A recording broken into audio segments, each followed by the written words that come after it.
welcome to blood pressure. Okay, now one of the things that's interesting is I've written 11 books, but only 5 are really good, and one of them is how to correct high blood pressure without medication. So when you look at this, we're going to go over, because why is blood pressure so important? How they check blood pressure. Okay, this was back in 1906, 1905. Dr. Karpov, because they tried a whole bunch of things to measure it. They would take dogs and they would put tubes in the dog's arteries, they put tubes in the veins. And so he came up with an idea of literally shutting the blood supply off to the arm. And what he found was when he listened away from where you would shut it off, he put enough pressure to where it stopped the blood. And then he would listen away from the cuff, because the heart's here, the blood's flowing down here. He would slowly release the pressure. And then when he heard a sound, and they call it a Karpov sound, okay, after Dr. Karpov, and he would write down quickly at how much pressure was being applied to the arm. And that he called systolic. And some people would call it the output of the heart, some people not. And so so you wrote down that number really, really quickly. And then he slowly released more and more and more pressure until he stopped hearing the sound. As soon as he stopped hearing the sound, he would write down that number, and he called it diastolic, or the overall pressure of the body.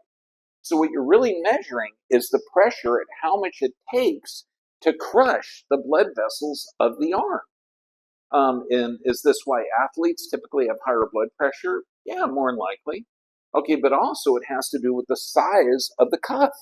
If you have a thinner arm, you need a different size. You have a larger arm, you need a larger size. So there's a lot of problems with this. Now, what happens with a lot of people, because systolic and diastolic, it's numbered as one number over another.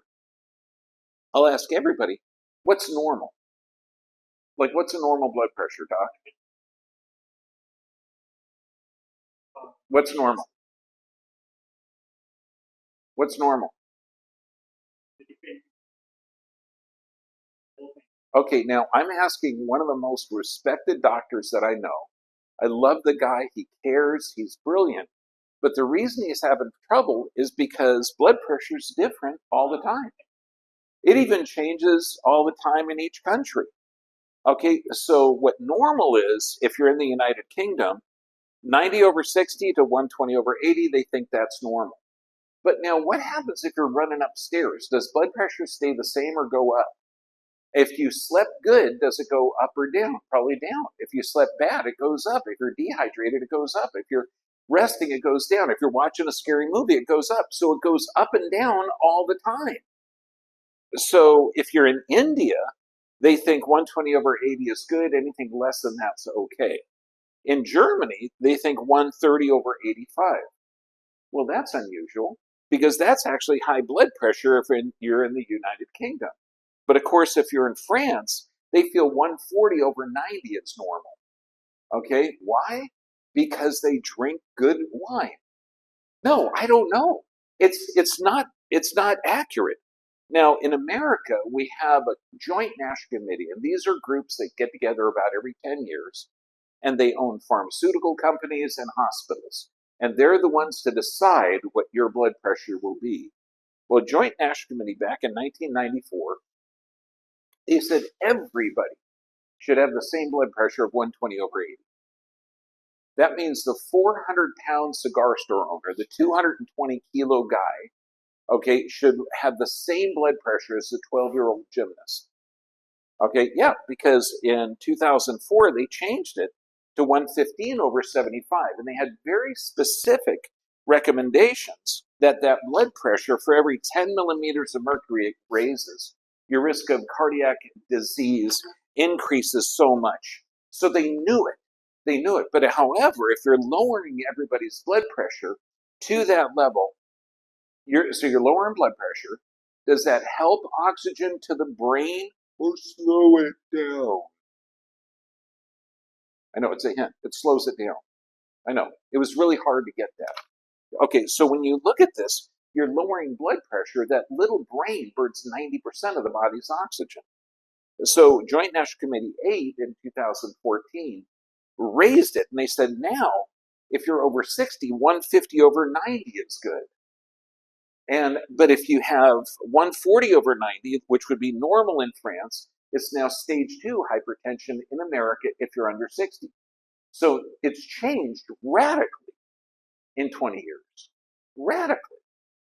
So what's a normal blood pressure? So when I ask that of any doctor and they stutter, or I say, okay, just so you have high blood pressure, do you check it? Yes, I check it all the time. Okay, what's normal? Well, normal for me, they don't know what normal is. Okay, so I'm going to show you that this is a farce. It's called a vital sign, but it's different in every country. It changes in most countries all the time. And it's going to change in you, whether you're dehydrated, hydrated, whether your activity level or not. So ideally, you're checking your blood pressure by deep breathing 15 minutes. Now, there's a machine out there called Respirate, which I do not recommend anyone buy, but it's guaranteed by the FDA to lower your blood pressure better than 2 medications. And all you do, you listen to this tune. It doesn't force air in your lungs. You deep breathe for 15 minutes. You listen to a tune, you breathe in, you listen to the tune, you breathe out. So you can breathe deep on your own for 15 minutes. You don't need the $400 machine. Okay, but deep breathing 15 minutes lowers your blood pressure all day long, better than 2 medications. So blood pressure changes all the time. But now we do a live blood cell analysis on everyone. When you look at a red blood cell, it's a biconcave disc, and that means it has a huge surface area. That means it can hold oxygen, carbon dioxide, nutrients. It's amazing. The problem is when you're healthy, the red blood cells have an electronegative charge, so they separate. They hold oxygen. They work right. When you're in stress state, they start to overlap. And that means that they can't hold as much oxygen. So if your blood is thick and stressed, what has to happen to blood pressure in order to get the same amount of oxygen to the tissue? Does it have to go up or does it have to go up? It has to go up. So it's foolishness for a doctor to say, yes, you have high blood pressure when he's not looking at the status of the blood. That's ridiculous. When I got married, like 12 years ago, I needed to increase my life insurance because I'm getting married. Okay, common thing. You guys, go through that. And so he comes into my office 9 o'clock in the morning. I've been in there since 6 o'clock. I just did around 35 people. I come in there. I had 2 cups of coffee. He checks my blood pressure and says, yeah, it's 170 over, I think it was 120, 130. And I said, yeah, I've just got through adjusting a whole bunch of people. I'm in an excited state. How about you check it in 10 minutes after I give you the urine sample and everything else? And he said, okay. So I go in there, and while I'm doing this, I'm deep breathing. He checks it again. It's 129 over 82. And he says, now it's normal. So if I didn't say this, I would not have qualified for my health insurance. And he would have used the first number. And I asked him, I said, do you do this on everybody? Don't you have them? Don't you have some kind of protocol? Like deep breathing for 10 or 15 minutes to check it? Blank expression. No comment whatsoever. That's why I don't have respect for people that do that. But now I'm going to show you how to use this arcane 100-year-old procedure to our advantage. We look at pulse pressure. And that's the difference between systolic and diastolic. Now, the arteries are unique. They have this spring ability. They have this muscle layer in the middle. As you age, if you're not exercising every day, if you're not doing collagen or supplements, that elastic tissue gets less. So as you age, pulse pressure, which should be between 40 and 70, and you'll see that's universal. What's the difference between 60 and 90? Okay, you're looking at it's going to be about 70. This is about 40.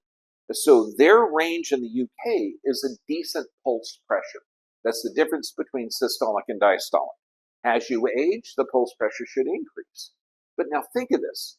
If you have a narrow pulse pressure, the distance between systolic and diastolic, like let's say you have 160 over 140, what does that mean? That means the heart's got to work really, really hard to maintain that. So that means the blood is not efficient at doing its job.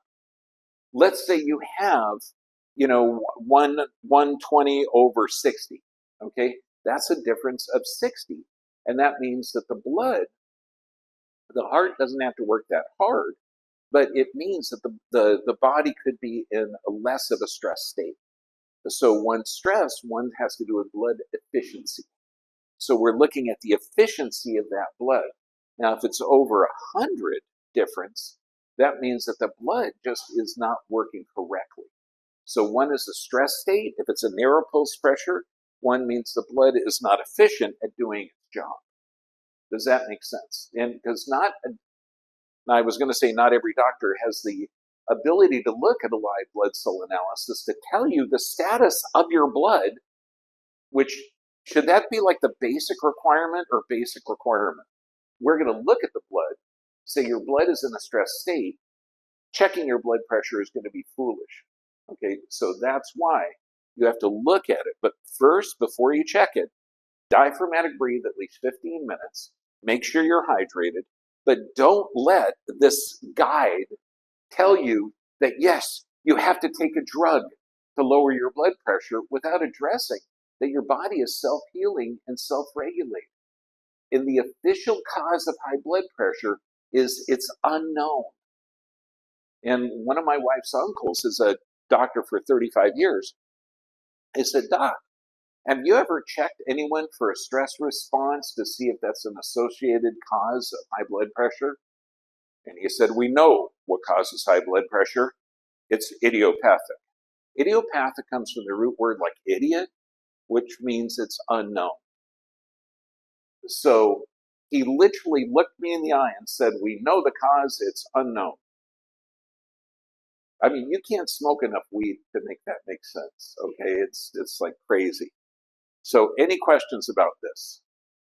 100-year-old technology that is guiding a lot of medical decisions that, if you are aware, it's a foolish technology. Kapun Krop, thank you very much.